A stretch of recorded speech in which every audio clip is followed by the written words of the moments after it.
My name is Dina Baybusinova. This is Buckingham News.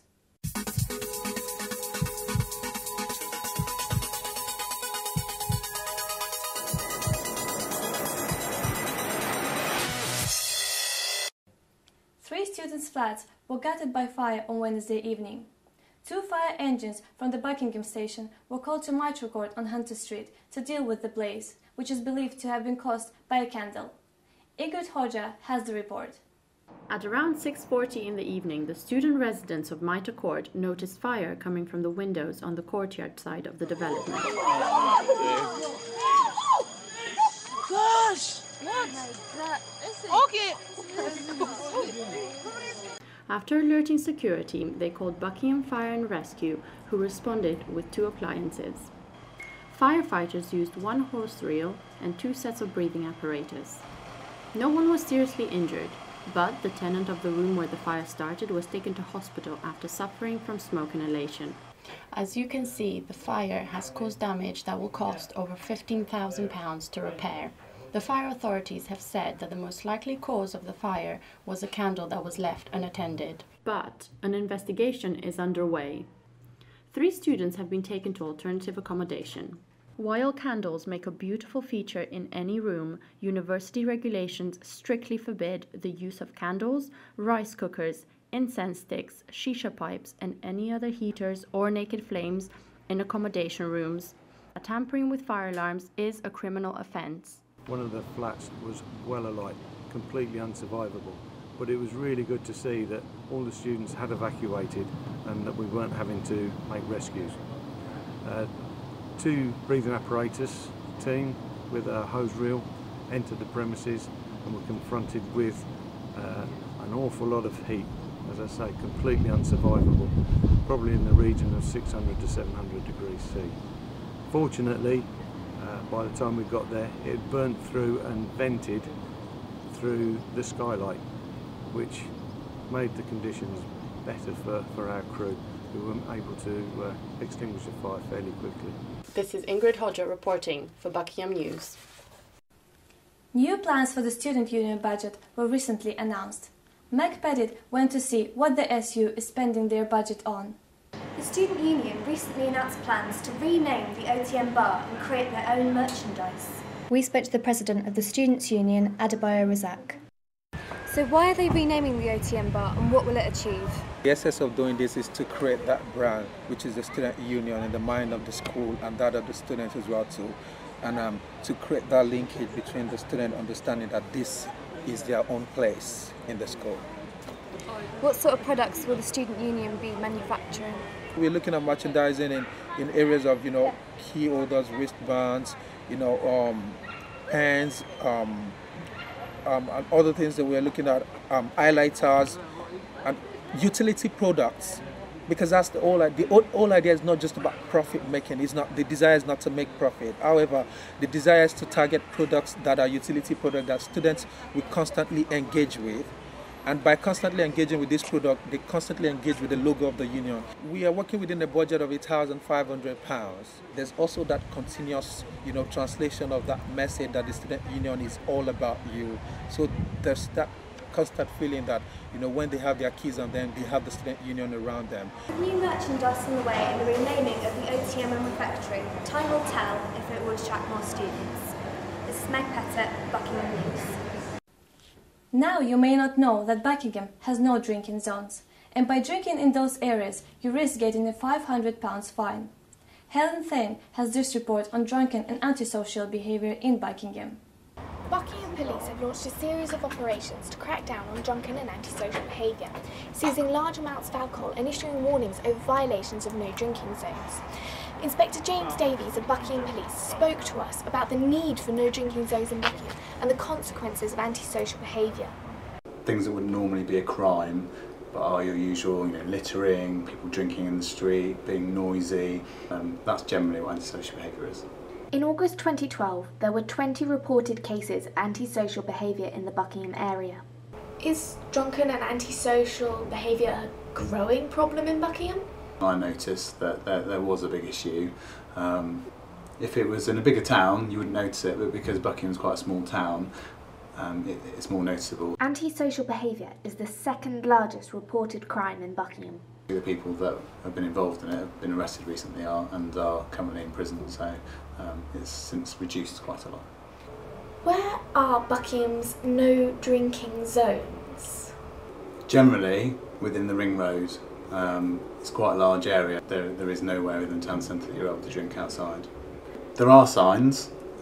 Sadly, unfortunately, the people that commit this antisocial behaviour or who like to drink in the street do tend to rip them down, particularly around the river at the back of Waitrose. No drinking zones are nothing new in Buckingham, but an increase in awareness of these zones is definitely needed. Helen Thane, Buckingham News. In other news, the Danning Law Journal is an annual publication that the law school, staff and students edit and publish at the University of Buckingham. The journal was founded in 1986 with the aim to provide a platform for a wide discussion of law issues. I think it's an integral component in law school where students get to engage in legal research. Developers have won the right to build 80 new homes on Morton Road. Planning inspectors have defended their decisions, stating that there has been a district-wide shortfall of housing competitions since 2006-2007. Some residents of Maids Morton have voiced their disappointment. Unfortunately, the actual accident traffic is going to cause serious problems. This term's BBE lecture series ended with a talk by Entrepreneur and Business Person of the Year, Shamin Durrani, who through hard work and determination made her mark on predominantly male industry. So what I'm saying is that whatever I am thinking, you have to have a vision, which is really important. Shamin is now driving her vision, a Mercedes, to work. You've probably heard lots of rumors about Buckingham New Medical School. Jessica Taylor went out to get the story. We're here at the proposed site for the University of Buckingham's new medical teaching facilities. In autumn 2013, Buckingham University will put forward planning application to acquire Innovate Technologies. This is the first UK undergraduate medical degree provided by an independent university. The course is expected to cost more than £32,000 a year, outstripping even Harvard in fees. The university will be accepting applicants from September 2013 and the course will start on January 2015. The medical school has been a major project for Vice-Chancellor Terence Keeley. He kindly agreed to talk to Buckingham News about the new course. This is the first UK medical degree offered by an independent university. Is it exciting to set this precedent? We're not regulated by the state.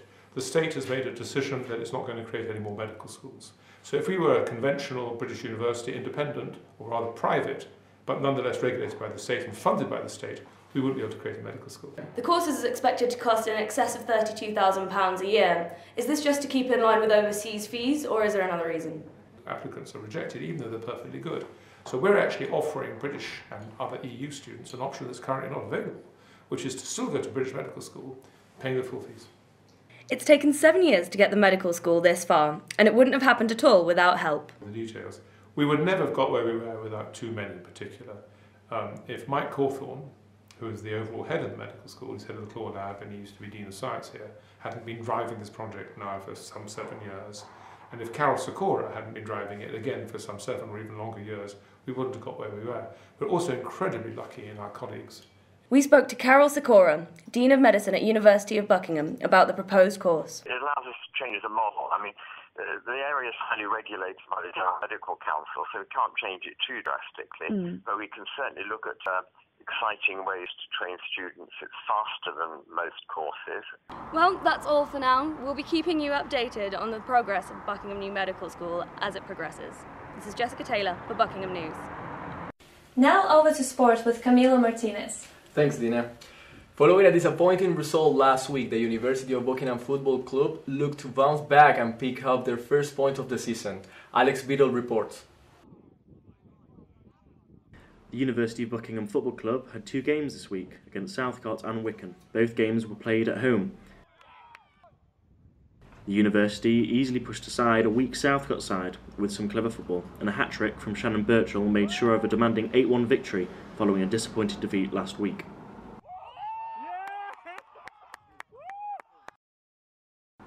The University then faced rivals Wycombe in a feisty encounter, where the visitors took an early lead through a lapse in defence. Wycombe, who had beaten the University 6-4 in a pre-season game, looked sharp. However, the University pushed throughout the game, showing their attacking intent, with star performances from George Hatswell and Camilla Martinez. The university tormented the Wiking defence, and later in the second half, the university were rewarded with a goal, a hard-earned point, and the game finished 1-1. This is Alex Biddle, Buckingham News.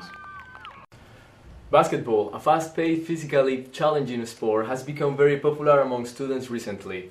Now they have the chance to work on their skill. Sam Leonard reports. Due to popular demand, students now have a chance to be taught by a professional basketball coach. I took the short trip to Buckingham School to sit in on a training session. On Tuesdays at 8 p.m, students at the University of Buckingham have the opportunity to experience a high level of basketball coaching. And on Thursdays, students play against each other in a 5-on-5 format. Basketball has many health benefits and encourages teamwork and competitiveness. And now with a high level of coaching, students of the University of Buckingham plan to create a University of Buckingham basketball team. I spoke to Colby Sy about why students at the university should participate in basketball. The reason there's a lot of people here playing today is it's a growing sport, especially in Europe. It's very large in North America, where I'm from, also the Bahamas and other parts of the Caribbean as well. So a lot of the players here are from Nigeria, the Caribbean, and North America. What we're aiming to doing is starting our first team. We've already gone ahead and started that. You guys did speak to our coach earlier.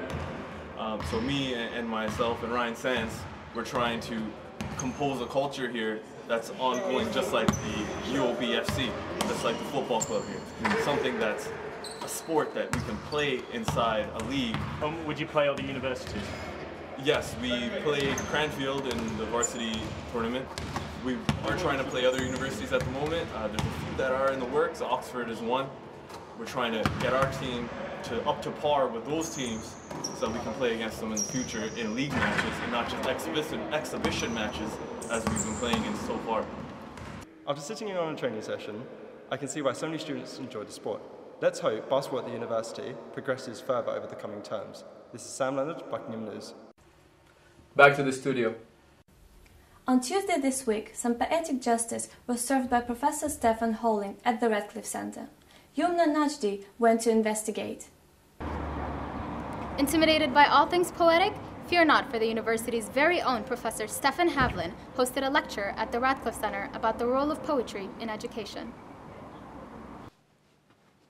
Terrace Keeley introduced Professor Havlin for his inaugural lecture at the Radcliffe Centre. The lecture was a thorough and targeted critique of exam board's poem selection for GCSE students. What's that unfurling from a poem? It's just a piece of cloth that makes the guts of men grow bold. And so it goes on and on. Professor Havlin summarized his arguments and told us what makes a bad poem.